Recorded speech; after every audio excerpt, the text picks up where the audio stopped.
إن في خلق السماوات والأرض واختلاف الليل والنهار لآيات لأولي الألباب الذين يذكرون الله قياما وقعودا وعلى جنوبهم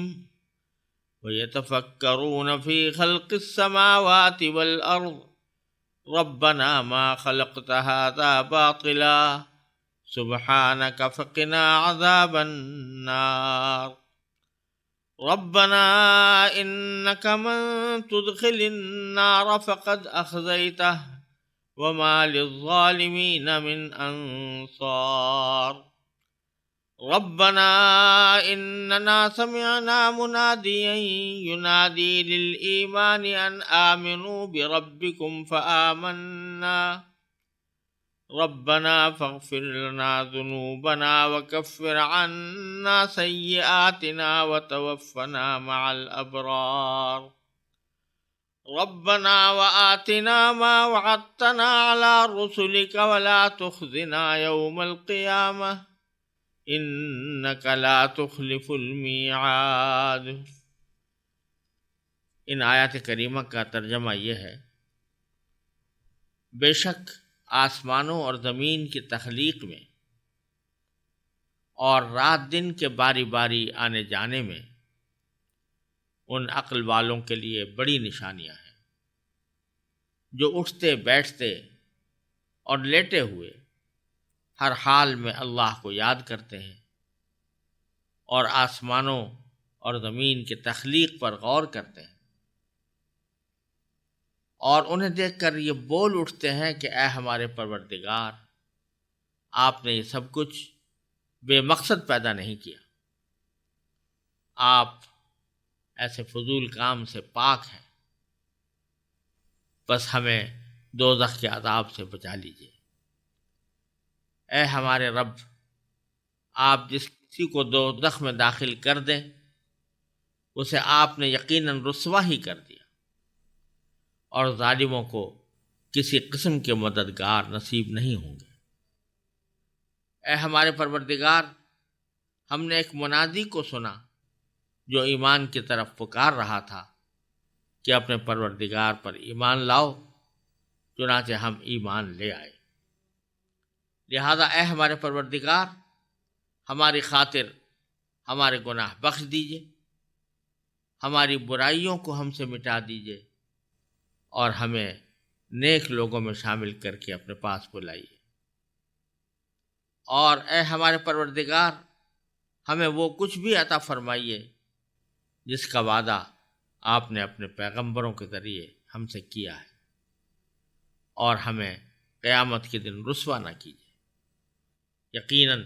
آپ وعدے کی کبھی خلاف ورزی نہیں کیا کرتے۔ یہ سورہ آل عمران کا آخری رکوع ہے، اور اس آخری رکوع کا بھی میں نے پہلا حصہ اس وقت تلاوت کیا ہے اور اس کا ترجمہ پیش کیا ہے۔ دوسرا حصہ انشاءاللہ بعد میں آئے گا۔ اللہ تبارک و تعالیٰ کی عام سنت بکثرت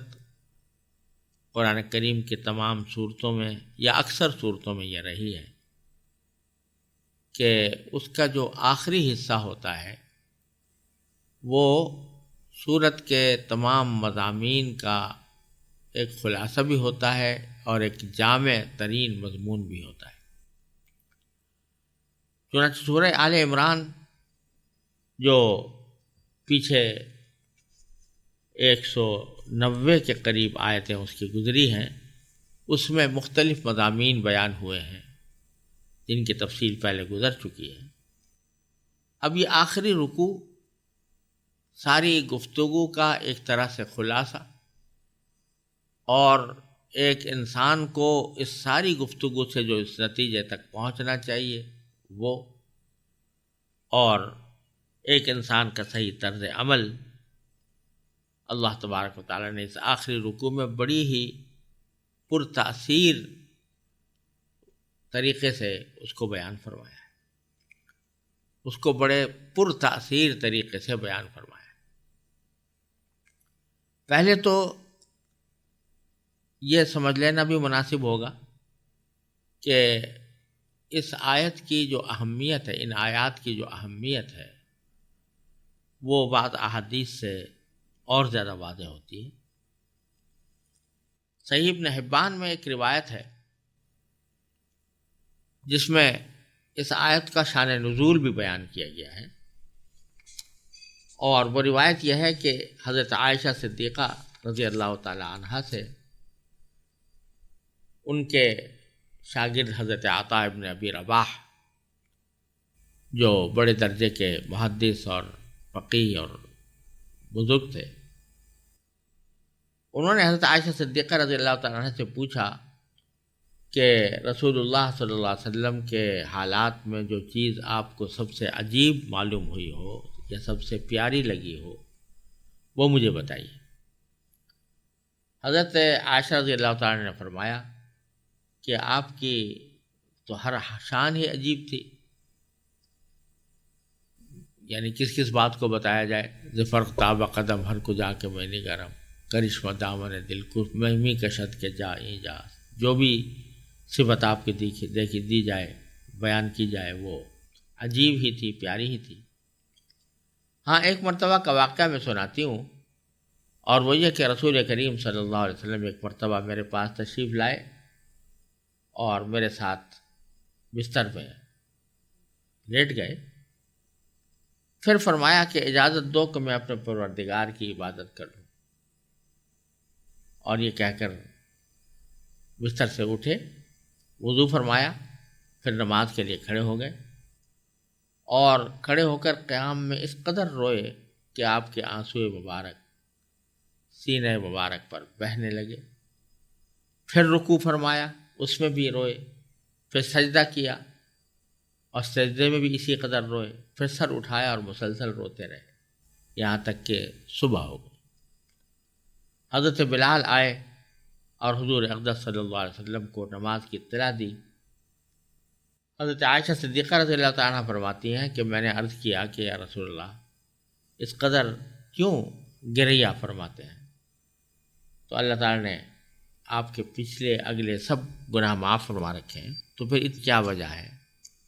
تو آپ نے فرمایا تو کیا میں شکر گزار بندہ نہ بنوں، جبکہ اللہ تعالیٰ نے آج کی رات مجھ پر یہ آیت مبارکہ نازل فرمائی ہے، ان فی خلق السماوات والارض واختلاف اللیل والنہار، یعنی یہ سورہ آل عمران کی آخری آیات۔ تو اللہ تبارک و تعالیٰ نے یہ آیتیں چونکہ مجھ پر نازل فرمائی ہیں آج کی رات، تو میں اس کے شکر کے طور پر میرے اوپر گریہ طاری ہے۔ اور اس کے بعد آپ نے فرمایا کہ اس شخص کی بڑی تباہی ہے جس نے ان آیتوں کو پڑھا اور ان پر غور و فکر نہیں کیا، لہذا ان پر خصوصی طور سے غور و فکر کرنے کی ایک حدیث میں تاکید فرمائی گئی ہے۔ دوسری ان آیات کی اہمیت کا ایک حصہ یہ بھی ہے کہ متعدد صحیح احادیث میں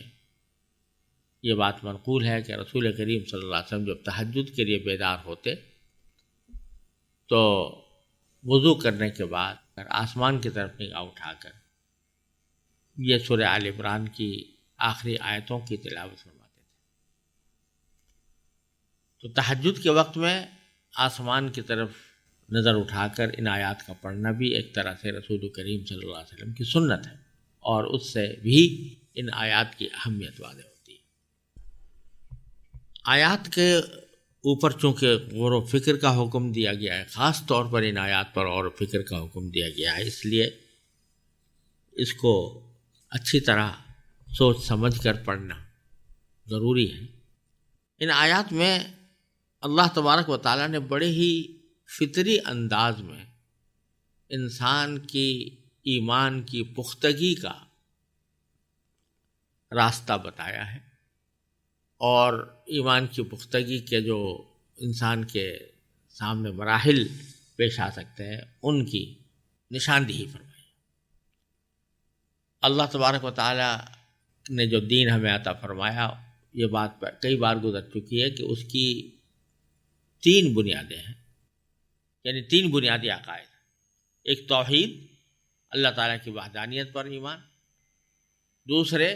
رسالت یعنی انبیاء کرام پر اور ان کی نازل کی ہوئی کتابوں پر ایمان، اور تیسرے آخرت یعنی مرنے کے بعد کی زندگی اور اس میں ملنے والی جزا و سزا کے اوپر ایمان۔ یہ تین بنیادی عقائد ہیں۔ اب ان تین بنیادی عقائد تک پہنچنے کا ایک راستہ تو وہ ہے جو فلاسفہ نے، متکلمین نے اور منطقی لوگوں نے اختیار کیا ہے کہ منطق کے ذریعے ثابت کیا جائے کہ خدا ایک ہے، منطق کے ذریعے ثابت کیا جائے کہ رسول کریم صلی اللہ علیہ وسلم تشریف لائے یا انبیاء کرام بھیجے گئے، منطق کے ذریعے ثابت کیا جائے کہ مرنے کے بعد کی بھی زندگی آ سکتی ہے۔ بے شک یہ بھی ایک طریقہ ہے، لیکن یہ طریقہ جو عقل کی بنیاد پر اور منطق کی بنیاد پر انسان کو ان عقائد تک لے جاتا ہے،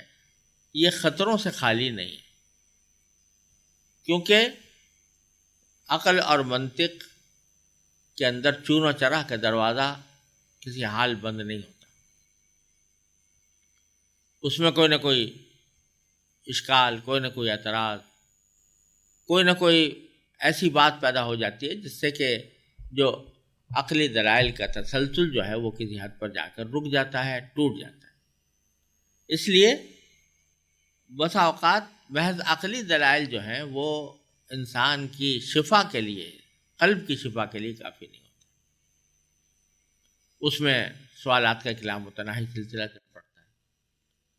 لیکن ایک انسان کا طریقہ ہے فطری کہ اس میں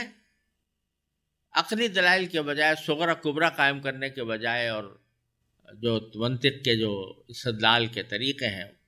فنی قسم کے طریقے، ان کو اختیار کیے بغیر ایک عام آدمی ذرا اپنی فطری سمجھ سے کام لے کر جب کسی نتیجے پر پہنچتا ہے تو وہ اس کے دل میں بیٹھ جاتی ہے۔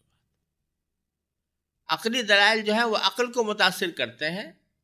دل پر اثر انداز کم ہوتے ہیں، اور جو عقل کو متاثر کرتے ہیں اس عقل کو متاثر کرنے کے ساتھ اس میں خطرہ بھی رہتا ہے کہ کوئی ایسا شبہ پیدا ہو جائے، ایسی بات پیدا ہو جائے کہ جس سے وہ عقلی دلائل کا تسلسل ٹوٹ جائے۔ لیکن جو آدمی فطری انداز میں غور و فکر کرتا ہے اور اس سے کسی نتیجے پر پہنچتا ہے، وہ اس کے دل میں بیٹھ جاتی ہے بات۔ اب اس کی مثال یہ سمجھیے کہ ایک اللہ تعالیٰ کے وجود اور توحید کے اوپر استدلال کرنے کے لیے بڑی کتابیں لکھی گئی اور بے شمار دلائل پیش کیے گئے ہیں، اور ہیں وہ دلائل بھی یقیناً ایسے ہیں جو اللہ تعالیٰ کی توحید کو ثابت کرتے ہیں، اللہ تعالیٰ کی وحدانیت کو ثابت کرتے ہیں۔ لیکن اسی دلائل کے اوپر دوسرے لوگوں نے تبصرے بھی کیے ہیں، وہ بھی عقل کی بنیاد پر کیے ہیں، وہ بھی دلائل کی بنیاد پر کیے ہیں۔ اور دوسری شکل ہے کہ ایک دیہاتی آدمی ہے، وہ چلتے پھرتے دیکھتا ہے کہ یہ آسمان ہے، یہ زمین ہے، یہ چاند ہے، یہ ستارے ہیں، یہ ہوائیں ہیں، یہ دریا ہیں، یہ پہاڑ ہیں، یہ کس عظیم حکمت کے ساتھ چل رہے ہیں۔ آسمان زمین کے اوپر جو پیدا ہونے والی مخلوقات ہیں وہ کس طرح پیدا ہوئی ہیں، کیسے انداز سے پیدا ہوئی ہیں، ان کا ایک نظام ہے۔ سورج ایک معین وقت پر نکلتا ہے، معین اس پر غروب ہو جاتا ہے، چاند وقت پر نکلتا ہے، وقت پر غروب ہو جاتا ہے، ہوائیں چلتی ہیں، ان سے کھیتوں کو فائدہ پہنچتا ہے، انسانوں کو فائدہ پہنچتا ہے، وغیرہ وغیرہ۔ تو ان سب کو دیکھ کر اس کے دل میں یقین پیدا ہونے لگتا ہے، یہ ایک دل میں ایک ٹھنڈک پیدا ہوتی ہے کہ یہ بیکار وجود میں نہیں آیا اور کسی نے اس کو پیدا کیا ہے، تو وہ اس طرح خالق تک پہنچتا ہے۔ تو ایک دیہاتی آدمی، عربی کا ایک دیہاتی کا یہ جملہ مشہور ہے کہ البارد تدل علی البعیر والاثر علی المسیر، کہ اگر کہیں مینگنی پڑی ہوئی نظر آئے تو اس سے پتہ چل جاتا ہے کہ یہاں اونٹ گزرا ہے کوئی، اور اگر کہیں نشان قدم پڑے ہوئے نظر آتے ہیں تو فوراً پتہ چل جاتا ہے کہ یہاں سے کوئی گزرا ہے۔ فسماء ذات ابراج وارض ذات فجاج کیف لا تدل علی اللطیف الخبیر۔ تو یہ برجوں والا آسمان اور یہ راستوں والی زمین جو پھیلی پڑی ہے، یہ آخر کیسے اس بات پر دلیل نہیں ہوگی کہ کوئی لطیف اور خبیر ہے جس نے اس کو پیدا کیا؟ تو اللہ تبارک و تعالیٰ اس طریقے استدلال کی طرف انسان کو متوجہ فرماتے ہیں، اور اسی سلسلے میں فرمایا کہ ان فی اختلاف اللیل والنہار ان فی خلق السماوات والارض، سب سے پہلے تو آسمان و زمین کی تخلیق میں، واختلاف اللیل والنہار، اور رات اور دن کے آنے جانے میں، لآیات، اس میں آیتیں ہیں، نشانیاں ہیں، لأولی الالباب، ان کے لیے جو عقل رکھتے ہوں۔ یہاں دو تین باتیں سمجھنے کی ہیں۔ ایک تو یہ کہ دو چیزوں کا ذکر فرمایا گیا یہاں پر، آسمان و زمین کی تخلیق کا، اور لیل و نہار یعنی دن اور رات کے آنے جانے کا۔ اور اختلاف کا لفظ استعمال کیا ہے، عربی زبان کے لحاظ سے اختلاف کے معنی یہ بھی ہے کہ اس کا آنا جانا، یعنی رات آتی ہے دن چلا جاتا ہے، دن آتا ہے رات چلی جاتی ہے، اس کو اختلاف اللیل والنہار کا تعبیر کیا گیا۔ دوسرے معنی اختلاف اللیل والنہار کے یہ بھی ہیں کہ دن اور رات خود بدلتے رہتے ہیں، دن کبھی لمبا ہوتا ہے کبھی چھوٹا ہو جاتا ہے، رات کبھی لمبی ہوتی ہے کبھی چھوٹی ہو جاتی ہے،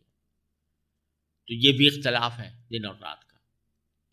یہ سارے اختلافات جو دن کے اور رات کے نظر آ رہے ہیں، اس میں نشانیاں ہیں عقل والوں کے لیے۔ آیات جمع آیہ کی ہے، اور اس کے لفظی معنی ہے نشانی۔ قرآن کریم میں یہ کئی معنوں میں استعمال ہوا ہے، اس کو بعض جگہ معجزے کے طور پر بھی استعمال کیا گیا ہے، اس کو بعض اوقات دلیل کے معنی میں بھی استعمال کیا گیا ہے، لیکن اصل معنی اس کے نشانی کے ہے، اور نشانی ہی صحیح اس کا مفہوم ادا کرتا ہے۔ تو نشانی کا مطلب یہ ہوتا ہے کہ جب کوئی ایسی چیز جس کو دیکھ کر کوئی دوسری چیز یاد آ جائے، اس کو نشانی کہتے ہیں۔ اگر فرض کرو کہ کسی شخص کو کسی کے گھر کا پتہ معلوم کرنا ہے تو اس کی کوئی نشانی بتا دیتا ہے کہ بھئی فلاں جگہ آپ جاؤ گے تو وہاں پر ایک لمبا سا ستون کھڑا ہوگا مثلا، تو وہ ایک ستون سے نشانی بن گئی اس کے گھر کی، جب وہ ستون آئے گا تو گھر یاد آ جائے گا کہ گھر پر آ جائے گا۔ تو ہر چیز کی ایک نشانی ہوتی ہے، اور اس نشانی کا مطلب یہ ہوتا ہے کہ اس کو دیکھ کر کوئی وہ دوسری چیز یاد آ جائے۔ یہاں آیات کا لفظ اسی معنی میں استعمال ہوا ہے کہ یہ آسمان بھی ایک نشانی ہے، یہ زمین بھی ایک نشانی ہے، رات بھی ایک نشانی ہے، دن بھی ایک نشانی ہے، ان رات اور دن کا آنا جانا بھی ایک نشانی ہے، ان کا بدلتے رہنا بھی ایک نشانی ہے۔ جیسے کہ اس اعرابی نے کہا تھا کہ اگر راستے میں مینگنی پڑی ہوئی نظر آئے تو پتہ چل جاتا ہے کہ یہاں سے اونٹ گزرا ہے۔ تو اگر راستے میں کہیں نشان قدم پڑے ہوئے ہیں، قدموں کے نشان ہیں، تو پتہ چل جاتا ہے کہ کوئی انسان گزرا ہے، یا اگر جانور کے پاؤں کے نشان ہیں تو جانور گزرا ہے۔ تو یہ ساری کائنات جو بھری پڑی ہے، جس میں آسمان بھی داخل ہے زمین بھی داخل ہے، آسمان و زمین کی مخلوقات بھی داخل ہے، یہ آخر کیا یہ نشانیاں نہیں ہیں اس بات کی کہ یہ کسی کے پیدا کی ہوئی ہے؟ کیا یہ ممکن ہے کہ یہ سارا مستحکم نظام، جس کا ایک ایک پل، جس کا ایک ایک جز ایک مضبوط حکمت کے ساتھ بندھا ہوا ہے، وہ ایسے ہی پیدا ہو گیا؟ عقلی استدلال اور دلائل کے صغرا کبرا کو ملائے بغیر ایک دیہاتی آدمی بھی، ایک ان پڑھ انسان بھی، جب اس کو دیکھے گا اور ذرا بھی غور کرے گا تو فوراً اس نتیجے پر پہنچے گا کہ یہ کسی کا بنایا ہوا ہے، اور چونکہ یہ سارا نظام ایک ہی جیسا مستحکم ہے، لہذا یہ بنانے والا کوئی ایک ہی ہے۔ اگر مختلف ہوتے تو یہ اس کا یہ متحد نظام سامنے نہ ہوتا۔ تو یہ آیتیں ہیں، نشانیاں ہیں۔ کس کے نشانیاں ہیں؟ اولی الالباب، عقل والوں کے۔ الباب جمع لب کی ہے، عربی زبان میں عقل کو کہتے ہیں، اصل میں تو دماغ کے اندر جو مغز ہوتا ہے اس کو لب کہا جاتا ہے، لیکن مراد ہے عقل۔ لیکن قرآن کریم میں جو مختلف جگہوں پر یہ لفظ استعمال ہوا ہے تو اس سے یہ پتہ چلتا ہے کہ اولو الالباب قرآن کریم کی اصطلاح میں وہی لوگ ہیں جو اپنی عقل کو استعمال کر کے کوئی نصیحت حاصل کریں، کوئی عبرت حاصل کریں۔ لیذکر اولو الالباب قرآن کریم، تاکہ الباب والے یعنی عقل والے نصیحت حاصل کریں۔ لیتذکر اولو الالباب دوسری جگہ فرمایا۔ تو ہر جگہ جہاں اولو الالباب کا آیا ہے تو اس میں یہ ذکر ہے یا تو کوئی عبرت حاصل کرنے کا، یا کوئی سبق لینے کا، کوئی نصیحت حاصل کرنے کا۔ تو فرمایا کہ نشانیاں تو ہیں،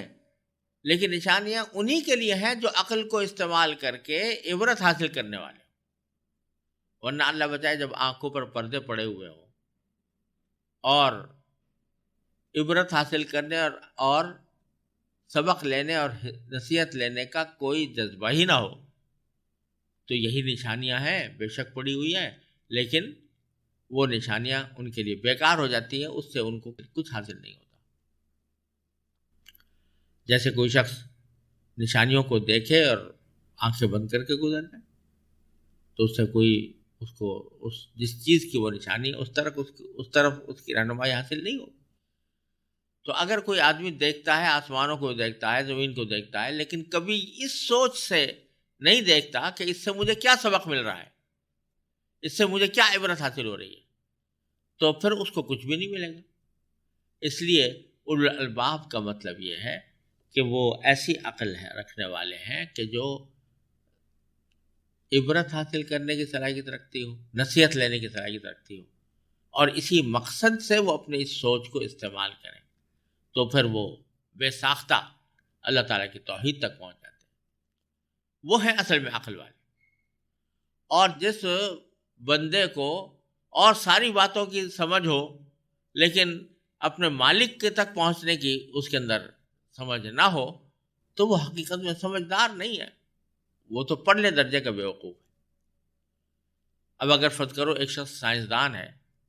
اور آسمان و زمین کی ساری تخلیقات پر اس نے غور بھی کیا ہوا ہے، اس کے نظام کو سمجھنے کی پوری کوشش بھی کی ہے، ان کو استعمال کرنے کا طریقہ بھی اس کو معلوم ہو گیا ہے، لیکن وہ اس کو عبرت کی نگاہ سے نہیں دیکھتا، نصیحت کی نگاہ سے نہیں دیکھتا، محض ایک جاننے کے لیے جان رہا ہے، جاننے کے لیے علم حاصل کر رہا ہے، تو اس کو بے شک یہ علم تو حاصل ہو جائے گا، لیکن وہ اصل منزل جو ہے ہدایت کی وہ اس کو حاصل نہیں ہوگی، اور اس کے نتیجے میں اس کو ہم عقل مند نہیں کہہ سکتے۔ اولو الالباب میں وہ داخل نہیں،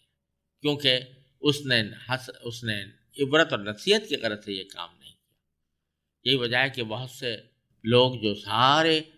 دنیا کی تحقیقات میں پڑ جاتے ہیں، آسمان کی، زمین کی، سیاروں کی، خلا کی، فضا کی، زمین کی تہوں کی، ان میں سے اکثر تو وہ ہیں جو فطری طور پر ان کے ذریعے اللہ تعالیٰ تک پہنچتے ہیں، لیکن بہت سے وہ بھی ہیں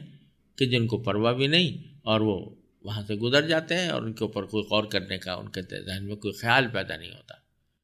تو قرآن کریم کی اصطلاح میں وہ اولو الالباب نہیں ہیں، عقل والے وہی ہیں جو ان چیزوں سے عبرت اور نصیحت حاصل کریں۔ اسی لیے فقہائے کرام نے ایک مسئلہ لکھا ہے کہ اگر کوئی شخص مرتے وقت یہ وصیت کر جائے کہ میرا 1/3 مال عقل مند لوگوں کو دینا، یا 3 عقل مند لوگوں کو دینا، تو اب عقل مند کس کو کہا جائے، کس کو دیں وہ مال؟ فقہائے کرام نے اس پر بحث کی ہے اور فرمایا کہ ایسی صورت میں اس کا مال ایسے شخص کو دیا جائے گا جو عابد و زاہد ہوں، اللہ تعالیٰ کی عبادت کرنے والے اور زہد اختیار کرنے والے ہوں، یعنی دنیا سے بے رغبتی اور آخرت کی فکر رکھنے والے، کیونکہ اصل عقل مند وہی ہے۔ تو قرآن کریم نے اولو الالباب کا لفظ استعمال کر کے ہم کو توجہ دلائی ہے کہ اگر واقعی عقل والے ہو تو پھر اس عقل کو صحیح استعمال کر کے اللہ تعالیٰ کی ان نشانیوں پر غور کرو اور ان نشانیوں پر غور کر کے اللہ تعالیٰ کی وحدانیت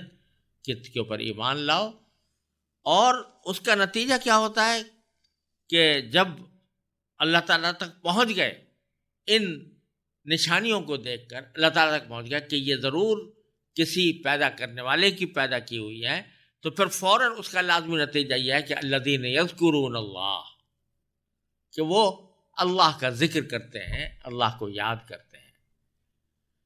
اور یاد کس طرح کرتے ہیں؟ قیاما وقعودا وعلی جنوبہم، کھڑے بھی، بیٹھے بھی، اور پہلو پر لیٹ کر بھی. یعنی اللہ تعالیٰ کو یاد کرنے کے لیے کوئی وقت مقرر نہیں، بلکہ ہر حال میں، چاہے وہ کھڑے ہوں تب اللہ کا ذکر کر رہے ہوں گے، بیٹھے ہوں گے تو بھی اللہ کا ذکر کر رہے ہوں گے، اور لیٹے ہوں گے تو بھی اللہ تعالیٰ کا ذکر کر رہے ہوں گے. اب یہ ذکر کا لفظ ہے قرآن کریم نے استعمال فرمایا کہ وہ ذکر کر رہے ہوں گے. تو ذکر کے لفظی معنی عربی زبان میں یاد کرنے کے، اور یاد کی دو قسمیں ہیں، ایک دل سے یاد کرنا اور ایک زبان سے یاد کرنا. اسی لیے ذکر کی بھی دو قسمیں کہہ لی جاتی ہیں، ذکر قلبی اور ذکر لسانی. ذکر قلبی کا مطلب یہ ہے کہ آدمی دل سے اللہ تبارک و تعالیٰ کا دھیان رکھے، اللہ تبارک و تعالیٰ کے ذکر میں مصروف رہے، اور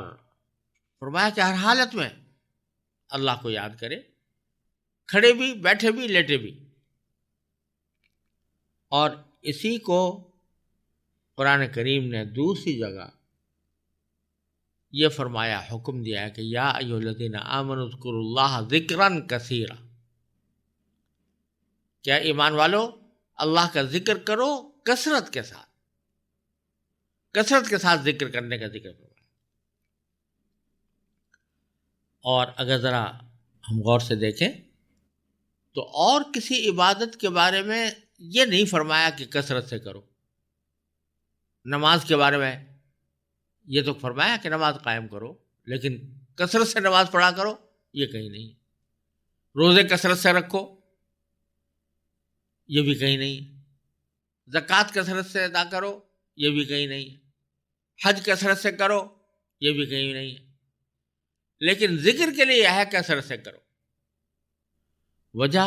اس کی یہ ہے کہ ایک تو اللہ تبارک و تعالی نے ذکر ایسی چیز بنائی ہے کہ اس کے لیے کوئی محنت، کوئی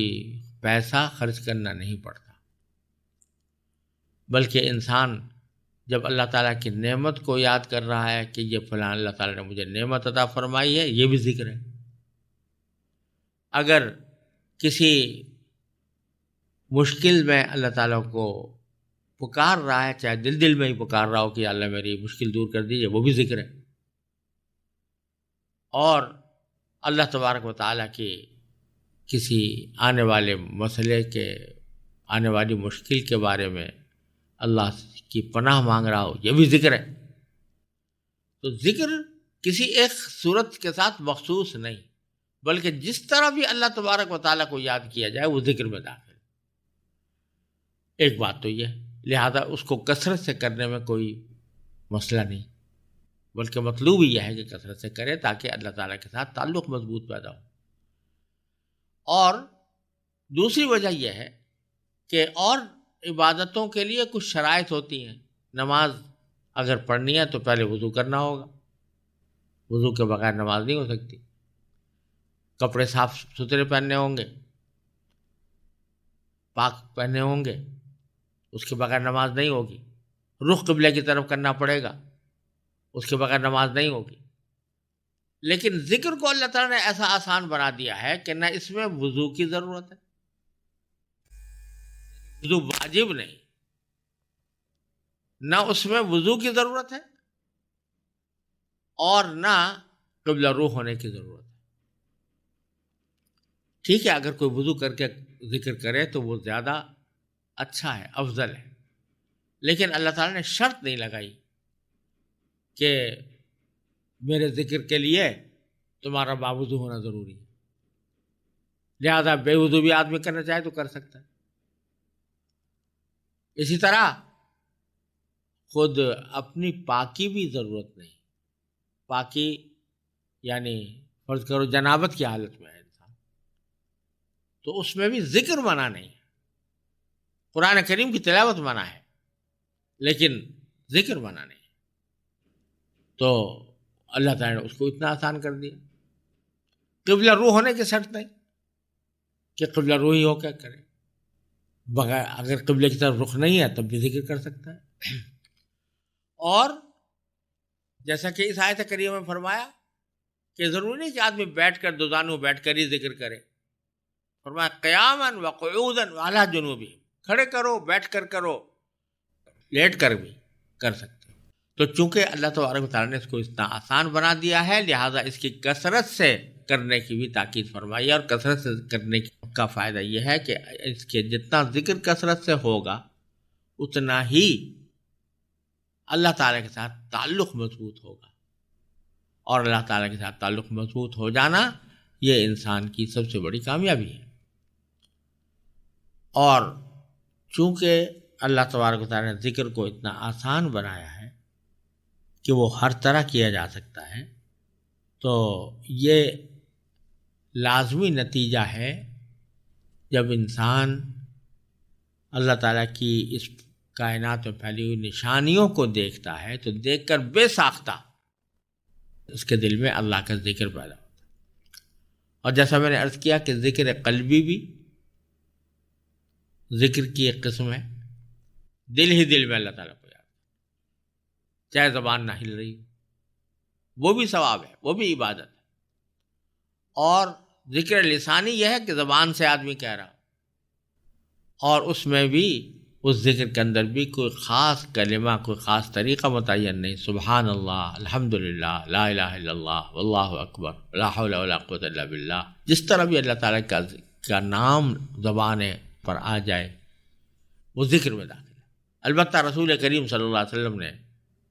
کچھ ذکر کے خاص کلمات مختلف احادیث میں بیان فرمائے ہیں، ان کو آدمی اختیار کرے تو وہ زیادہ بہتر ہے۔ اور پھر فرمایا وَيَتَفَكَّرُونَ فِي خَلْقِ السَّمَاوَاتِ وَالْأَرْضِ، ایک طرف تو ذکر کرتے ہیں اللہ کا، اور دوسری طرف وہ زمینوں اور آسمان کی تخلیق پر غور کرتے ہیں۔ یہ ذکر ہے، وہ فکر ہے، یعنی دونوں چیزیں ساتھ ساتھ چلتی ہیں، ایک طرف اللہ کا ذکر اور دوسری طرف فکر۔ دونوں چیزیں جب ساتھ ہوتی ہیں تو پھر اس کا انجام یہ ہوتا ہے کہ بے ساختہ آدمی کہتا ہے ربنا ما خلقت ھذا باطلا۔ اللہ تعالیٰ کی دی ہوئی نشانیوں کو دیکھ رہا ہے، اس کو دیکھ کر اللہ تعالیٰ کی یاد آ رہی ہے، اللہ تعالیٰ کا ذکر کر رہا ہے، اور اس نے جو کائنات میں اپنی حکمت بالغہ اور قدرت کاملہ کی نشانیاں پیدا کی ہیں ان پر غور کر رہا ہے، تو بے ساختہ پکار اٹھتا ہے کہ ربنا ما خلقت ھذا باطلا، اے ہمارے پروردگار آپ نے یہ چیز بیکار پیدا نہیں کی۔ یعنی فوراً وہ اس نتیجے پر پہنچ جاتا ہے کہ یہ سارا کارخانہ جو چل رہا ہے اس میں کوئی چیز بے مقصد نظر نہیں آ رہی۔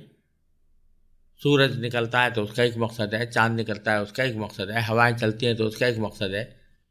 تو جب ہر چیز کا مقصد ہے تو اس پوری کائنات کا بھی یقیناً کوئی مقصد ہوگا۔ یہ پوری کائنات پیدا جو کی گئی ہے، اس میں لوگ آ رہے ہیں اور جا رہے ہیں، زندہ ہو رہے ہیں اور مر رہے ہیں، ان کا کبھی انتہا ہونے والا ہے، تو اس انجام کے نتیجے میں ان کا بھی کوئی مقصد ہوگا۔ اگر یہ یوں ہی چلتا رہا ہے کارخانہ اور ختم نہ ہو اور کوئی دوسری زندگی نہ آئے تو اس کا مطلب یہ کہ سب بیکار ہے۔ یہ نہ کسی ظالم کو اس کے ظلم کی سزا ملے، نہ کسی مظلوم کو اس کے مظلومیت کا کوئی صلہ ملے، نہ کسی اچھے کام کرنے والے کو اس کے اچھے کام کا کوئی اچھا نتیجہ ملے، نہ کسی برے کام کرنے والے کو اس کا کوئی برا نتیجہ ملے، کوئی سزا ملے، تو اس کا مطلب ہے کہ بیکار ہے سب۔ تو یہ سب جب وہ غور کرتے ہیں آسمان و زمین کی تخلیق پر تو بے ساختہ اس نتیجے پر پہنچتے ہیں کہ ربنا ما خلقت ھذا باطلا، اے پروردگار آپ نے یہ چیز باطل پیدا نہیں کی۔ یہ وہی بات ہے جو قرآن کریم نے دوسری جگہ فرمائی ہے افحسبتم انما خلقناکم عبثا وانکم الینا لا ترجعون،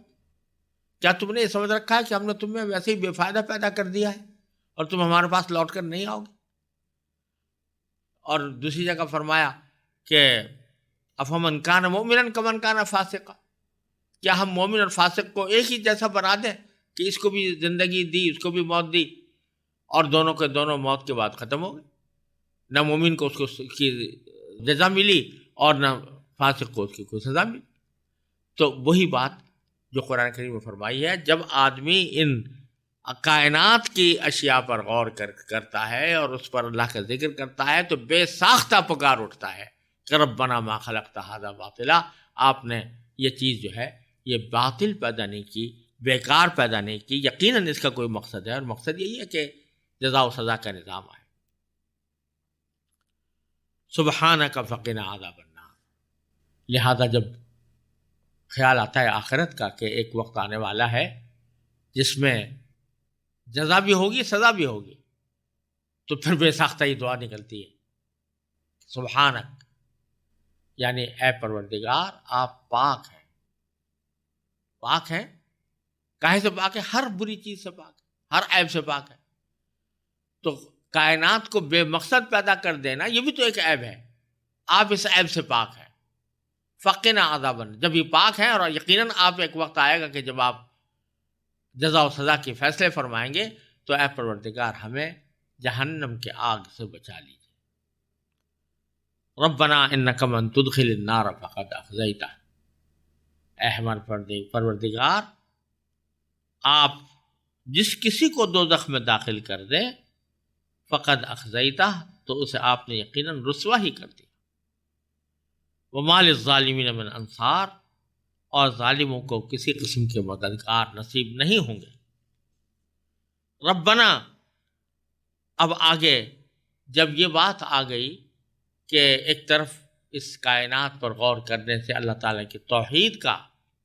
اقرار ہو گیا، اور اس کائنات ہی پر غور کرنے سے اللہ تعالیٰ کا ذکر کرنے سے آخرت تک رسائی ہو گئی کہ آخرت کی آنے والی ہے، تو اس آخرت کے برے انجام سے بچنے کے لیے طریقہ کیا اختیار کریں؟ کون سا طریقہ ایسا ہے جس سے ہم آخرت کے برے انجام سے بچیں، اچھے انجام کی طرف جائیں؟ اس کے لیے ضرور اللہ تعالیٰ نے کوئی ایسا نظام جاری کیا ہوگا جس سے بندوں کو یہ بتایا جائے کہ کیا اچھا ہے اور کیا برا ہے۔ تو وہ رسالت کا سلسلہ ہے اور انبیاء کرام کے دنیا میں بھیجنے کا سلسلہ ہے۔ چنانچہ اس کا ذکر ہے کہ ربنا اننا سمعنا منادیا، اے ہمارے پروردگار ہم نے ایک منادی کو سنا، ینادی للایمان، جو ایمان کی طرف پکار رہا تھا۔ کیا کہہ رہا تھا؟ کہ ان آمنوا بربکم، کہ تم اپنے پروردگار پر ایمان لاؤ۔ فآمنا، تو ہم ایمان لے آئے۔ جب ایمان لے آئے تو ربنا فاغفر لنا ذنوبنا، تو اے ہمارے پروردگار ہمارے گناہ ہمارے خاطر سے بخش دیجیے۔ وکفر عنا سیئاتنا، اور ہماری برائیوں کو ہم سے مٹا دیجیے۔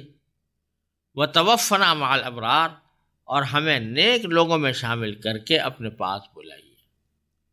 یعنی جب ہم آپ کے پاس آئیں تو نیک لوگوں میں شامل ہو کر آئیں۔ ربنا وآتنا ما وعدتنا علی رسولک، اے ہمارے پروردگار آپ اپنے پیغمبروں کے ذریعے جو وعدہ ہم سے کیا ہے وہی وعدہ ہمیں عطا فرما دیجیے،